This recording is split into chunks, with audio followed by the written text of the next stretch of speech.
Hi, Uspa. So, you doing good? Yes. So, who we seeing here? People. We're sweaty as Yes. and Uspa just went to go take a poop. I didn't. Pee. I didn't.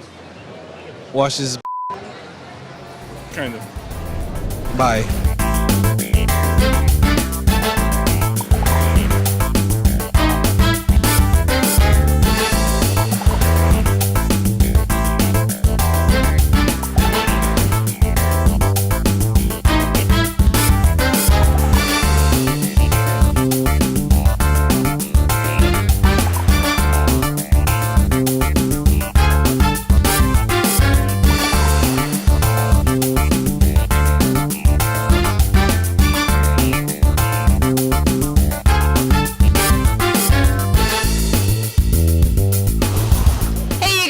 Welcome to our part 2 of the Fan Expo exclusive here in Toronto. I'm Quirkyowlcosplay, your host, and let's go explore and see what this convention's all about.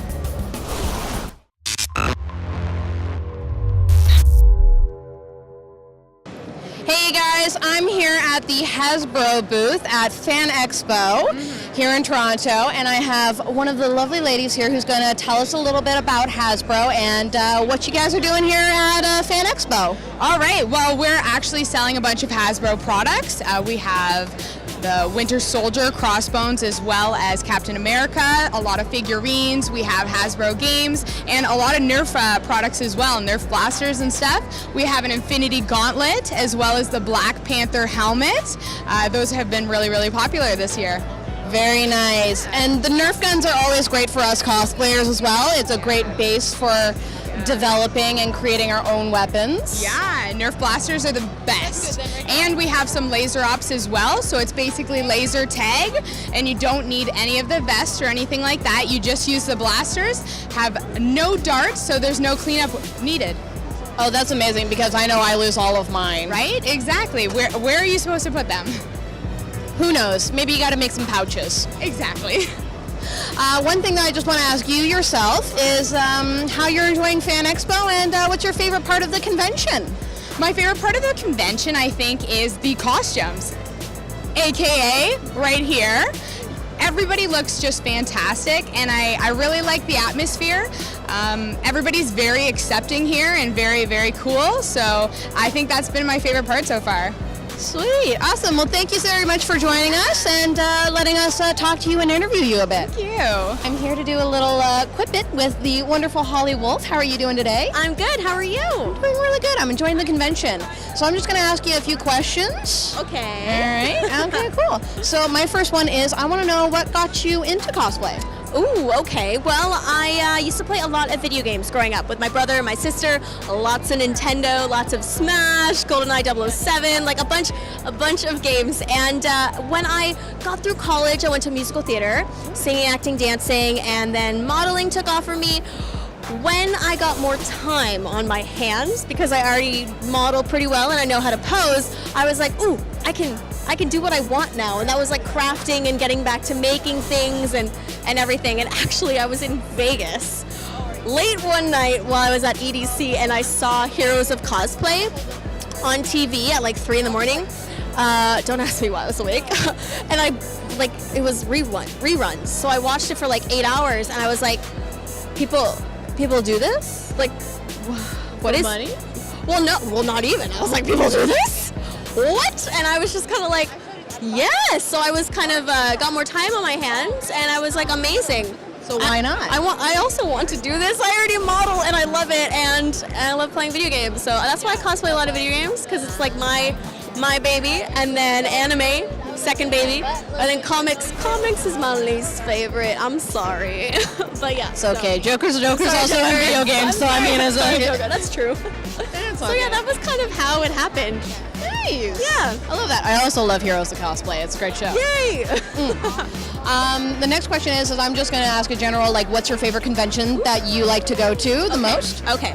Ooh, what is my favorite convention? I know that. I don't. You know what? I'm gonna say TwitchCon because Because I love cosplay so much. But sometimes it's really nice to walk around a convention and not cosplay. And just be comfortable. And just hang out and see people and have a good time. They got a really nice patio chill section, which I appreciate. No, I'm lying. That's not my favorite. E3 is my favorite. What am I even talking about? I'm sorry. Back to the video games. E3. Oh my god, I went there for the first time when Breath of the Wild was Nintendo's big thing. That was 2-3 years ago. That was my first E3. I almost died. I was just like, this is the best thing ever. The booths there are so incredible. So amazing. Yeah, E3. I'm sorry. My brain's not here today. Nope. It's a Sunday. Everyone has those days. And you did an amazing Breath of the Wild Legend of Zelda. Like, didn't you? The Princess Zelda. Yes, I've done several versions of her. My recent one was like her queen one, which I'm so happy. I was actually really scared to do Zelda because that's my favorite video game. Series Majora's Mask is my favorite within Zelda. And I was just really afraid to cosplay her. Because it's something that I really love, and you're always scared to get negative feedback and stuff like that too, especially if it's like really close to your heart. Yeah. So it took me some time to actually cosplay her, but everyone thinks I make a great Zelda, so I'm really happy. Everything all works out. Yes. All right, and then I'm going to ask you something a little more personal, such as what was your worst or most embarrassing convention experience for you? Just a little fun thing. Oh, okay. A few years ago, I can't remember, maybe 2 or 3, I was here at FAN EXPO, Toronto, and I was wearing a Gwen cosplay. Yep. Her cute little Spider-Gwen bodysuit. And I mistakenly decided to have the zipper in the crotch. And that broke. While I was with my parents, walking to the North Hall, and I wasn't wearing underwear. But luckily I had a little flannel around my waist that I had to tie here and put the sleeves like between my legs and waddle back to my booth. And people were still trying to take photos of me. And I'm like, my crotch is like ripped open. Can you not? It was I was so terrified I was gonna like scare a little child that was like 2 feet high or something. It was like looking up and I'm like, woo. So that was traumatizing and very embarrassing. But I think I made it back to my booth with no scared children. Yeah. Well, I mean, everyone has cosplay incidents. I know I've had a few as well, so everyone does it. I just have thunder thighs, so no more zippers and crotches. Thick thighs save lives. Woo! And then the very last question that I'm going to ask you is, do you have any advice for cosplayers, do's, don'ts, what's have yous? Oh, well, honestly, I think my one piece would be cosplay what you love. You know, take from series and characters that inspire you or you love their designs, you relate to them, do that because honestly, you're going to be happy cosplaying what you love. If you're trying to do something popular or something that you don't know, but you're like, oh, this is like the cool thing to do right now, you're not gonna be happy, and people will be like, oh, well, this human's just following the trend. They're not in it because they're in it. So cosplay what you love, and people will see that, and you'll just have a good time. Yeah.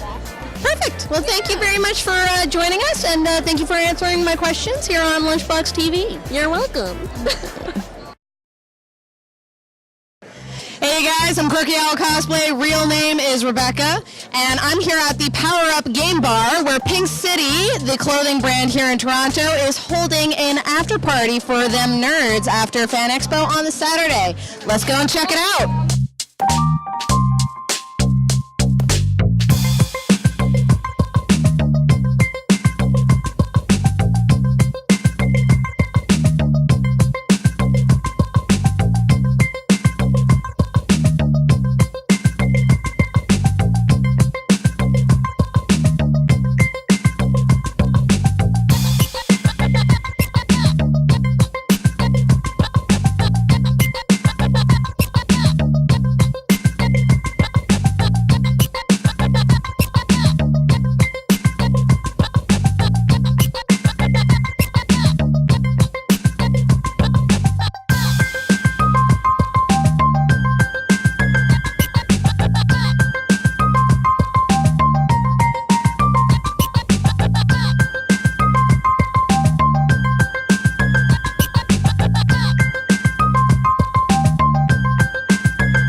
power-up game bar where Pink City was hosting their party. It was absolutely amazing, as you guys saw.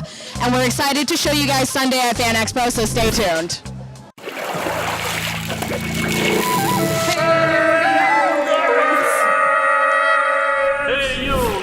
Every year at Fan Expo, I get to literally meet people that I have admired, and this gentleman, Lee Bermejo, is one of them. He is a fantastic artist who has drawn characters for both Marvel and DC.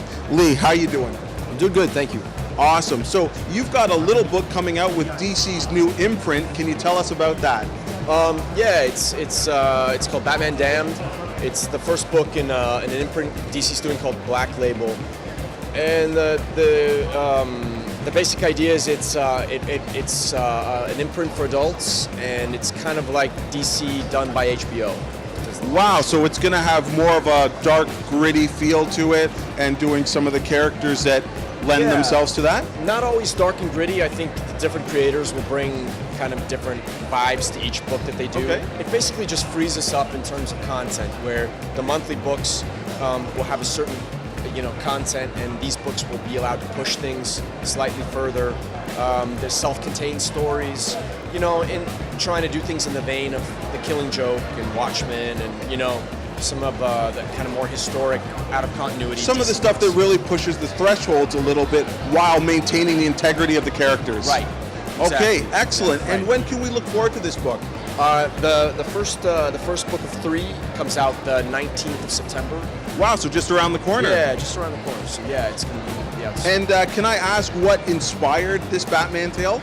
Yeah, it's written by Brian Azzarello, who I've worked with before, and it's a bit of a sequel to a book we did 10 years ago called Joker.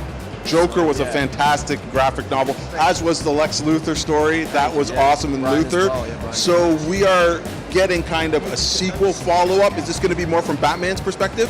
That's exactly right. Yeah, it's a murder mystery. The Joker is been found murdered, and Batman is trying to track down who killed the Joker, and the journey takes a turn and takes him into the supernatural underbelly of Gotham City. So Very cool. A lot of the DC supernatural characters like Constantine, Deadman, Swamp Thing, Etrigan, Zatanna, Spectre, all these kind of supernatural DC characters come into play in the book.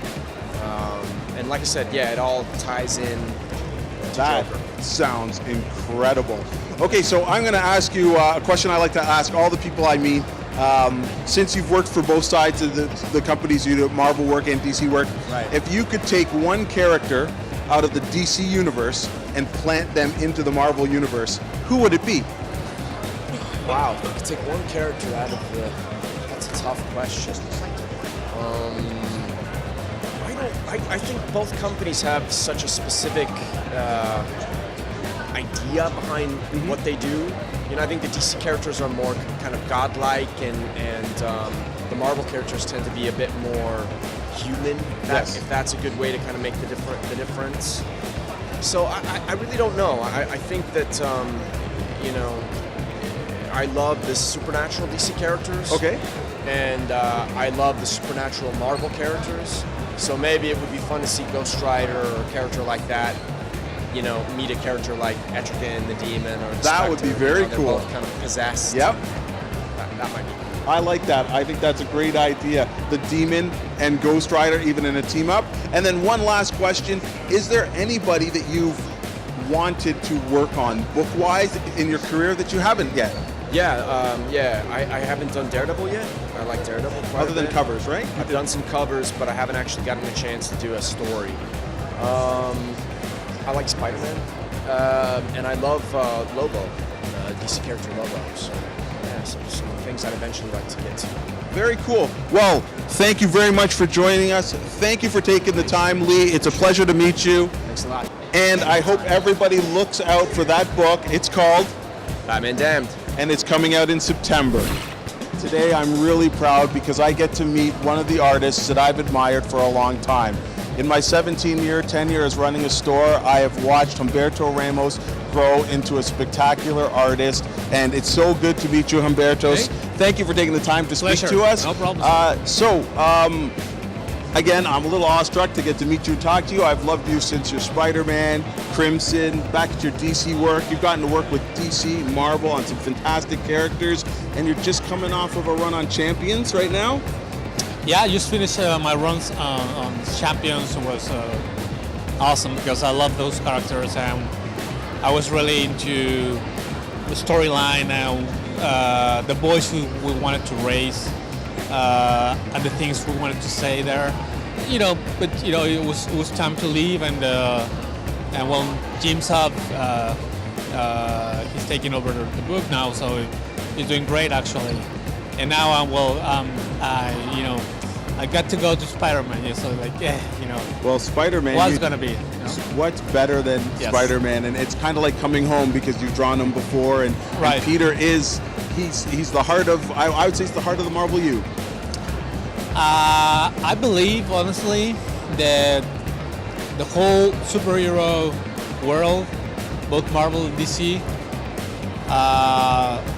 lay over Spider-Man's shoulders because I can't see any other character in any other company, publisher, studio, whatever, that is as deep, important, and loved as Spider-Man is. Well, I think with Peter is he touches all of us. Yes. There's if you can't relate to Peter Parker and his trials, maybe you're not quite human.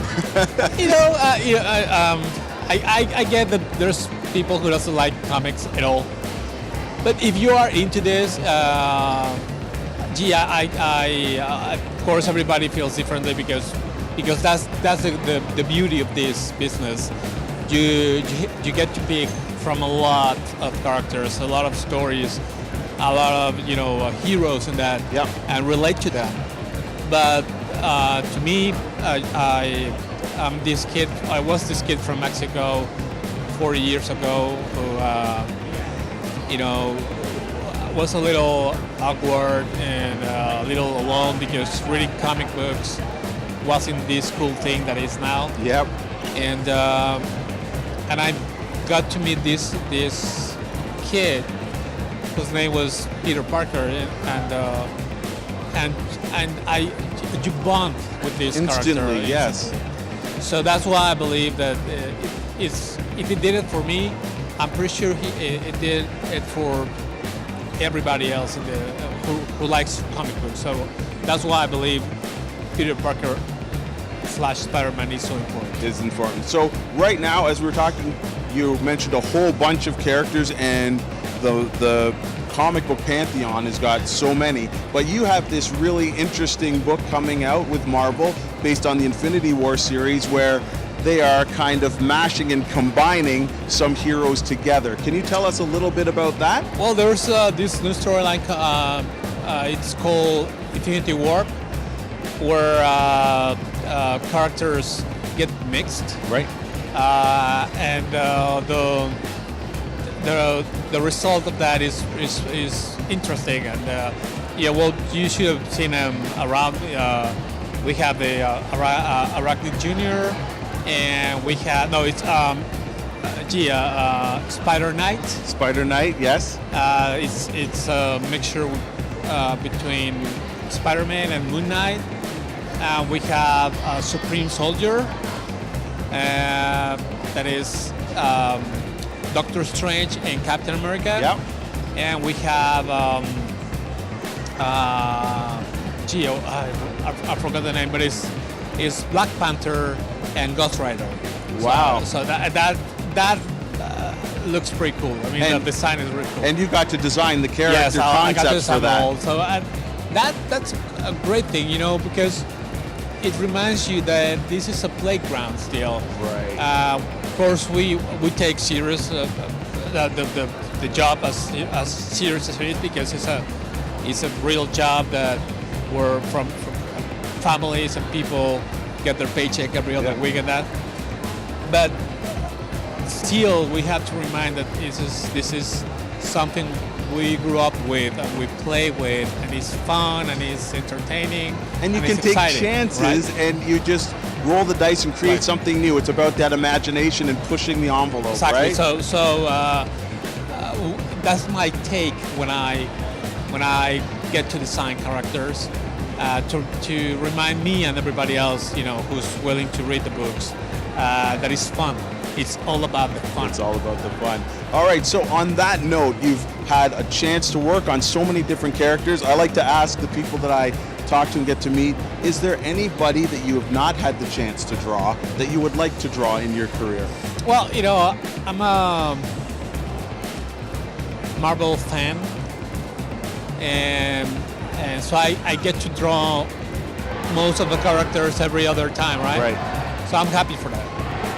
But I've been doing this close to 30 years already, and since day one, my one and only goal was to draw Spider-Man. So there's no other character that I'm willing to draw. I mean, I like to draw them all. Yep. But in that side, my wishes were fulfilled with Spider-Man. Yes. Awesome. Well, Humberto, it's been a pleasure talking to you, a greater pleasure meeting you. So thank you very much for taking the time to talk to us. Awesome. Guys, if you've not read or checked out Humberto's stuff, you have to do it. Where can they find you online? I'm online. I have an Instagram. You can find me by Ramosland. Twitter is Humberto Underscore, yeah. Underscore, yeah. Ramos, and I have the Facebook as Humberto Ramos comic. That's perfect. All right, thanks, guys. This is Andre signing out for the Lunchbox. All right. Oh. So we're joined with some badass Battle Armor girls. So tell us who you are. I'm Litsky Cosplay, and I'm here today as Valkyrie Jolteon. And I'm Second Degree Burn Cosplay, and I'm here as Valkyrie Evie. Fantastic, and they look gorgeous, of course. Now tell us a bit about how you guys made these. So half of the costume is made out of EVA foam, and the rest of the cosplay is made out of Warbler.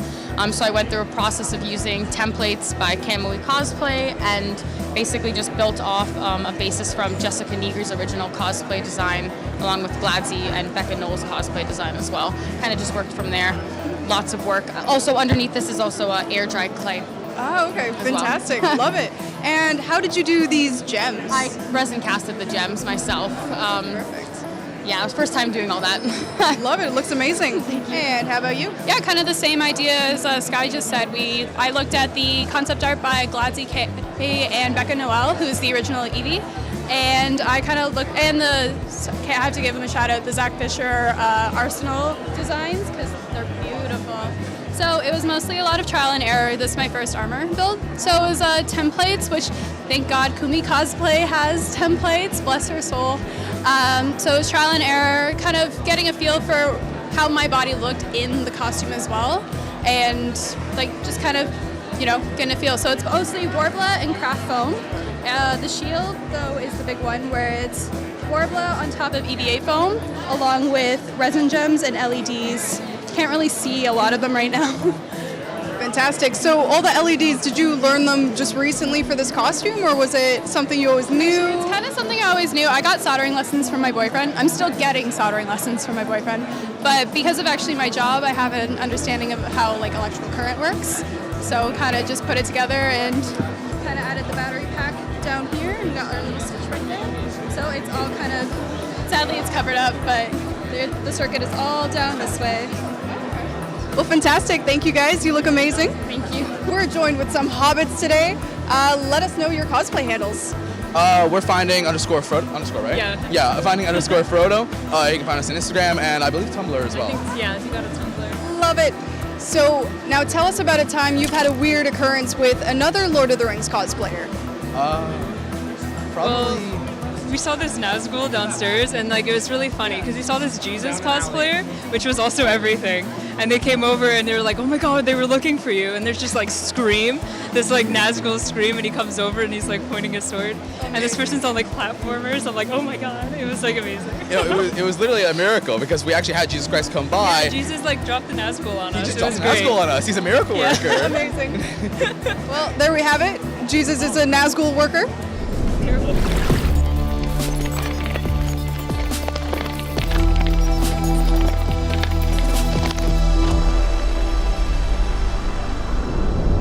And here we are at Heroes World, ready for Andre's comic reviews. And this week, as always, there are stellar books to choose from. But I've got to narrow that down to just 3 of my top picks to give you a taste of what's available in Comic Land. First up, my favorite writer, Warren Ellis, brings us a new book by Image Comics called Cemetery Beach. And this book is absolutely wild. It's about an alternate Earth where a reconnaissance soldier gets captured and has to break out and save a local to help him get back to his rendezvous point. It's an alternate Earth. It's slightly different. They don't have all the tech we do, but they are highly militarized. This book is way cool, very imaginative, and if you know Warren Ellis, you are in for a surprise because he does not disappoint. Superman #3 hits the stands this week, and Bendis' 3rd issue with stellar artist Ivan Rice is just fantastic. Rogal Zar is stuck in the Phantom Zone, and he is now making an army. He's recruited all the badasses from that zone, and they are dawning to Earth. Meanwhile, the Justice League is doing everything possible to stop the disasters of the infringing Phantom Zone as it takes Earth. Crazy good issue, lots of amazing art, bright colors. You've got to read this book. Bendis is actually doing a fantastic job on Superman, and I highly recommend it.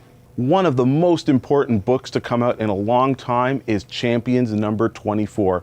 The story is written by local Canadian superstar Jim Zub, and it is a tale that I just don't think we are ready to read, but it had to be told.